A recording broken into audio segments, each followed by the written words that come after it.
think about, am I on the pursuit of the goal, the purpose, the assignment that I have set out for me? Or am I attached to only doing it when it's attached to this particular thing over here? Welcome to the Elevation Change Podcast, episode 3. This is the podcast where you get ready to take your mind on a journey of transformation with the Elevation Change Podcast. Listen, this podcast explores the peaks and valleys of personal growth in the pursuit of life with a purpose. And so today I had a particular topic for y'all. I thought it was pretty special because I think a lot of people struggle with this. And that comes down to being able to control what you can control. And so there's a lot of people that I run into and they're always thinking about something that could have happened. They're thinking about, well, if this person would have, or if this situation would have happened for me, if these things would have happened for me. I don't really know, how this person got lucky to have this. And that's why I really wanted to talk to you about it, because we have to focus on, and to be honest with y'all, I've never met a successful person without this mentality where they control what they can control, and everything else, they're not worried about it. They acknowledge it and they move on. And so the first thing I want to talk to y'all about is just like controlling your emotions. Now, look, before I get canceled by the internet, before they come for me and they say, hey, mental health is a real issue, that's what I really wanted to talk to you about. The first part that I'm going to get into is about controlling your emotions. But here's the thing. If you have a real mental health issue, I want you to go and get help. If you have a real, imbalance in your hormones, imbalance in your brain, like something like that, there's help. I'm not saying that you should ignore that or you should just get over it. But there's also people that can really help you. But for those of you who don't have those problems, and for those of you who don't have these particular issues, I want you to learn to, one, control your emotions. So what's that mean? So you're going to build a particular set of emotional intelligence, a particular skill set, emotional intelligence, a level of emotional intelligence. And you have to be able to understand how to regulate yourself in certain situations. And I wanted to start off with this point because there are too many people out there that any situation they're ready to pop off, any slight inconvenience in their life, their day goes down the drain, wipe the day away, we're done for. Any type of sadness that may happen, any type of change that might have happened in their life, they are ready to just give it up, start all over the next day, whatever. Now, look, here's the thing. I've been there before. I've been there when you wake up in the morning and it's like, man, I really just don't have it today. And then sometimes you have to listen to your body and you have to take a rest or you have to take a break from whatever you're doing. I don't really subscribe to the grind culture where you don't get any sleep, you don't take care of your body, you don't take care of your emotional traits, you don't take care of your spiritual traits, your physical traits. You don't do any of that stuff, and then you just grind away until you die one day. I don't subscribe to that. But what I'm talking about here is understanding what your triggers are, understanding what can get you to pop off, understand what can make you sad. What are some things that might have happened in your life that you may think to yourself and you say, hey, look, I know when this person says this particular type of word, I know that when someone uses a particular type of tone with me, then I'm ready to go.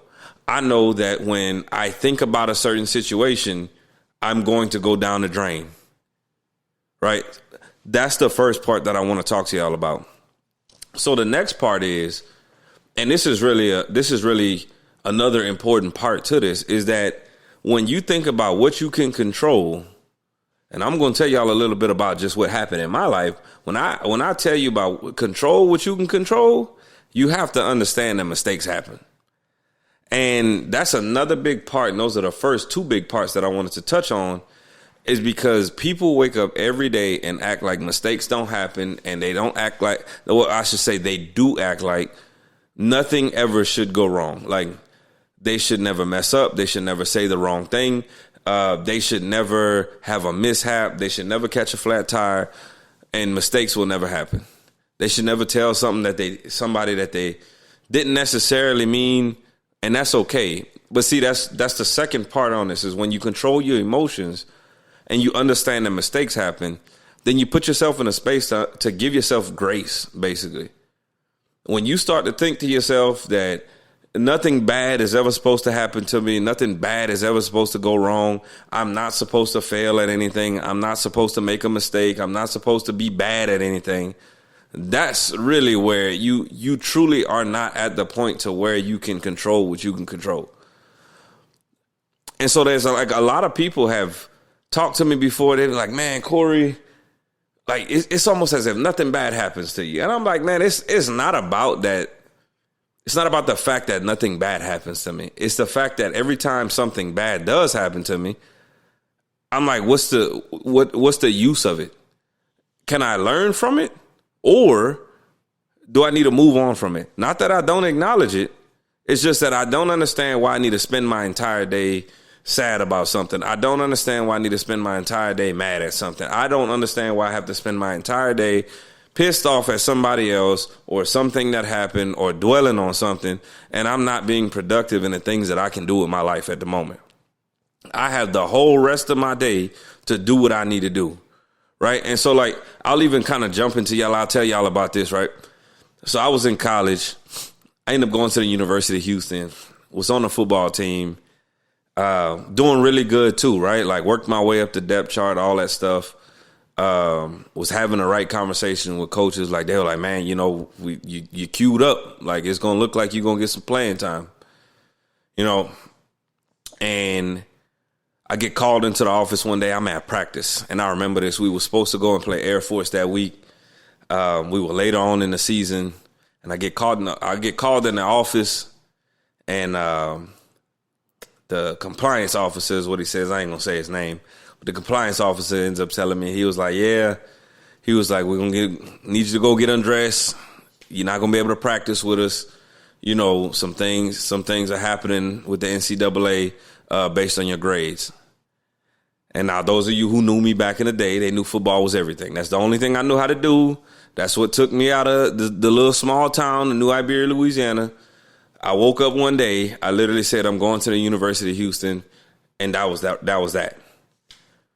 So then I get called into the office. They tell me that I'm ineligible. You got to get your grades together. You know, you got to do the academic part. I was much more athlete than I was student. I didn't realize that it was student athlete. And so then I'm trying to figure life out. I'm trying to figure things out. And in that moment, I blamed everything else.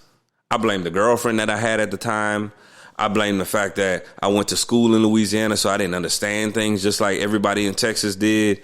I blamed the teachers. I failed chemistry, was the first class that I failed. I blamed the teacher for years and was like, he just didn't want to grade my paper. He just didn't want to give me the grade that I needed to make. The entitlement attitude. Like there was no self-awareness about me that said, what did you do to make yourself ineligible? What about the classes that you weren't going to? What about the homework you weren't turning in? What about the late project you turned in that you said he just didn't want to grade? You didn't want to acknowledge that you turned it in late. And that's the part that I thought about when I created this episode and I created the topic for this episode, because I was at a point in my life where I did not want to take ownership. I did not want to control what I could control. So I went months after saying, I don't know what I'm supposed to do with my life. I don't know where my life is supposed to go. I don't know why I'm here. I was like, God, why did you give me this talent to do all these things, to hit people and run, and I'm strong, and I got the right build for it and all that other stuff. Why'd you put me in this position and now I can't do the thing you said I was supposed to do? You literally built me a particular way and now I can't do that. And that's the part where I started to realize in my life, and I think about pivotal parts where I see myself starting to think, if I just control what I can control, life will take care of itself. So what do I do, right? I still remember I wrote a letter to my mama when I was 16 years old. If you ever seen me on stage, I tell this story all the time. Wrote a letter to my mom when I was 16 years old. I said I was going to be proud of her. I was going to make her proud. She says that the one thing that I can do to make her proud is to graduate from college. As long as one of her kids can graduate from college, her life will be complete. Now, we worked on that, and there's a little bit more. Shout out to mama. There's a little bit more that she has to work on, a little bit more that she strove for, a little bit more. We were just having a conversation the other day, and I was really laying out to it. She was really understanding, like, look how far she came, right? Look how much more happiness she has. Look how much more purpose she has other than just waiting for one of us to graduate from college, which was her big goal at the time. But for me, what I could control is to go to class. What I could control was that the world was telling me, hey, you're not being a good student. So I need to go do what the world is telling me. I need to go be a good student. The world was telling me, hey, you don't really understand these topics like everybody else. You're behind the curve. So what I need to go do is control the fact that I can get around some people. Shout out to really all my best friends that I made in college because they taught me how to study. They taught me how to do school. But life was telling me what I needed to do. And before I could acknowledge and make the jump and make the pivot for me to get better at life, for me to really reach the right level, I had to realize that it was me that was self-sabotaging. It was me that I was in that situation for. I was the reason that I went the particular route I did, right? Now I say this, the biggest blessing that's ever happened to me is that I did get ruled ineligible. I did have to go find myself because most athletes, they play the game until the game can't be played anymore. The game is finished with them, chews them up, spits them out, and then that's a wrap. And now you're 35 years old trying to figure out what you're going to do with your life, 30 years old trying to figure out what you're going to do with your life when the only thing you've ever done is play football, play some type of sport, right? So here's the thing. I move on with my life. I end up graduating from college and all that stuff just to kind of put a bow on that for y'all of what I can control. I focused on what I could control and I end up graduating college. Snap back years later, I'm at a job. I realized like, hey, I'm really supposed to be in this leadership game, right? Like people listen to me, people are lifted by me. I can make an impact in different people. I can put people in the right position. I can inspire them. I can motivate them. And so then I'm at this job. I'm working the line level work and I had particular metrics to meet and all that stuff. And again, we go back to controlling what we can control. In probably a span of a month, maybe a month and a half at that particular job, I lost my supervisor. I was still pretty brand new to the company. Brand new meaning like I just got off the orientation period. Right, like which means that I'm just getting entrenched with the company. But I'm in this program. I'm getting groomed to be a leader, getting groomed to be in a position to where I can become supervisor, manager, that type of stuff, and lose my supervisor. I don't know where my numbers are. I had to hit a particular goal to be able to move on into the next process. And in that moment, I get told, which I'm going to just be honest with y'all. Sometimes you have to give correct feedback, what I say. Sometimes you have to give the correct information to some people because what I was told was, well, because of your low numbers, we don't think that you could lead a team. Now, on the flip side, for those of you who know me, I'm going to show you. If you think that I can't, I have a proven track record of proving that I can. So if you ever want to try me, just let me know. But here's the thing. They tell me that the numbers are too low. I can't move on. Like they don't trust me to be a leader. They don't trust me that I can lead, be over a team, lead them in the right direction.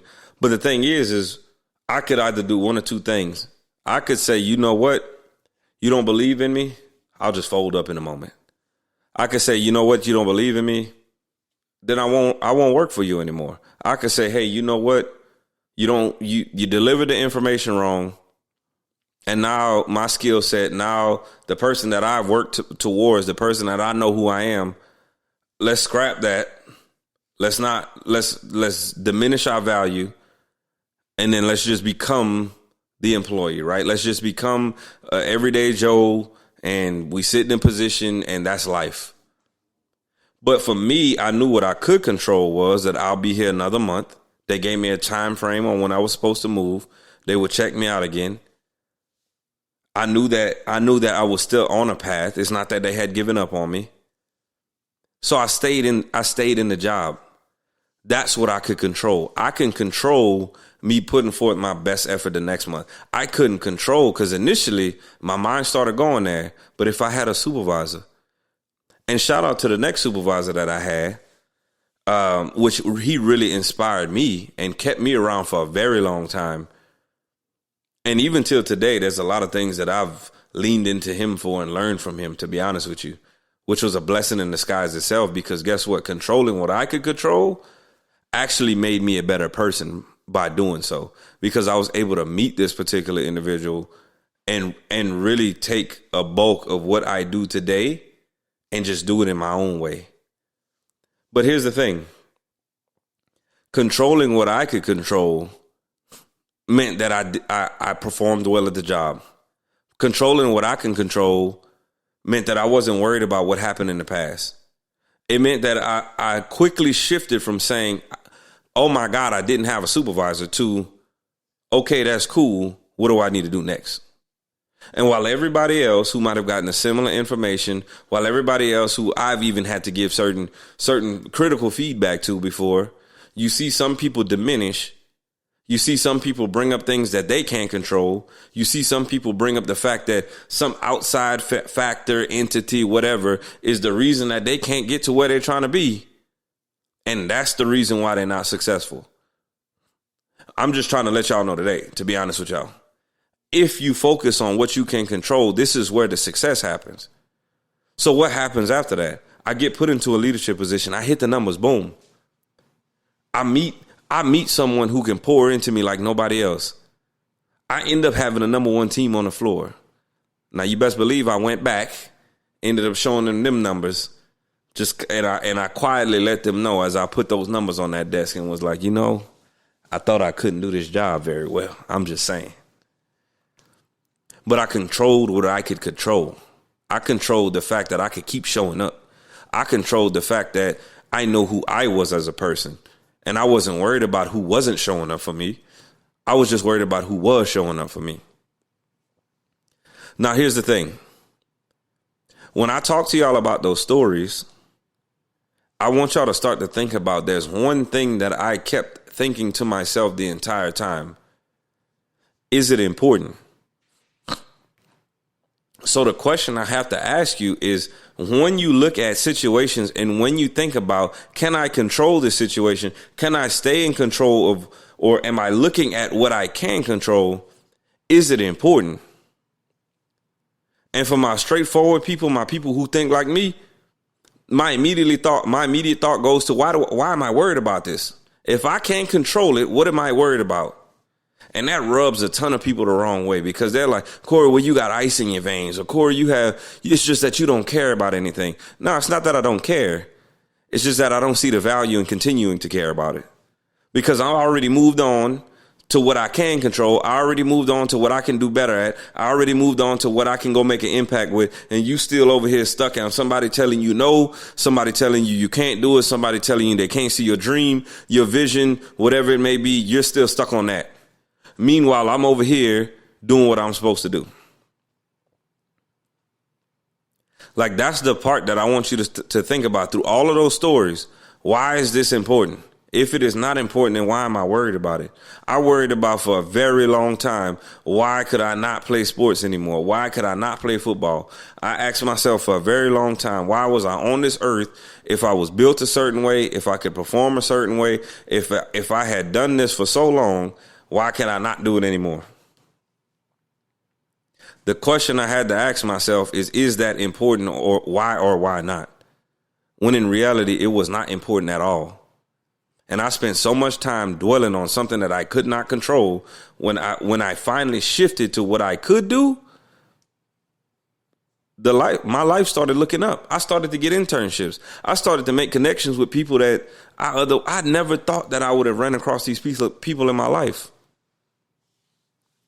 So here's the next thing, right? I want you to catch the theme on the process of all these things happening in my life and me focusing on what I can control. The second part is, I always ask myself, what is this teaching me? Is it some type of resilience? Is it for me to learn something new in a particular situation? I told you I ended up meeting the guy there are a lot of traits that I see from what I do and from what he's taught me, from what I was able to gather from him. Because that's what leadership is. We look at certain individuals who come before us. We look at how they act. We look at how they might act. We might not want to emulate that. And then we say, how do I work that into myself? See, if anybody out there says that they're a one-of-a-kind leader and all that other stuff, like, I'm gonna be honest with y'all. I think I'm pretty cold at what I do. But there are still other people just like me out there. There's still other people who care just as much as me, who may just do it in a different way. They may not speak like me. They may not act like me. But they have the same principles about themselves of why they do what they do and how they go about doing what they do. But the question is, any situation, you have to ask yourself, what is this teaching me? See, I'm a very firm believer that in life, if you don't learn the lesson from it, life will continue to make it show up. See, and I'm going to pause for a second. I'm going to let y'all take that in. So I want you to ask the question, are you learning what life is trying to teach you based on these situations? And that don't mean dwell on it. That means learn and move on from it.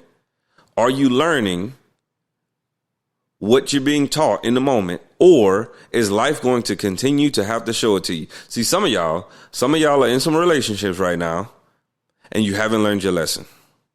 And you keep saying he or she's going to get better, or, my significant other is this, or your friends are still leeching on you and they still sucking you dry and you haven't learned your lesson.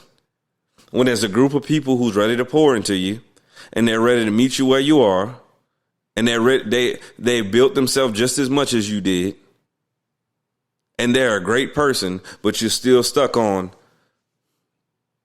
the one that's asking you for money, the one that's asking you for favors all the time, the one that's trying to drain you every time, the one that calls you after work every day and talks your ear off for an hour, 2 hours, and then you get off the phone and you have no more energy for you for the day. Or you go into a job and you don't put your best foot forward and you think that you should just get a gimme promotion, or you should just be given certain things. They give you another shot and then you still don't put your best foot forward. What's it teaching you? Have you learned the lesson? So I want y'all to think about that for a second. Now the next part is, and I'm gonna say this about this. This part of the podcast, if you are a control freak, stop listening. Just cut it here. We're done talking. I'll give you a second to do it. Now, if you're not a control freak and you haven't turned this podcast off and you're still listening to me, I want you to, I'm about to get real with y'all. There are certain people in life who think that they have to control everything. Is that when they're in their family, their family has to listen to every single word they have to say. Is that when they're talking to their kids have to do every single thing that they say to do. When they're talking to their spouse has to listen to everything they say. I see the arguments online with the 50-50 and all that other stuff. That's their decision. The next part, at your job, you think that you have to be in control of everything. There are too often and too many times where I talk to other leaders who took the position because of power, because they're underlying a control freak.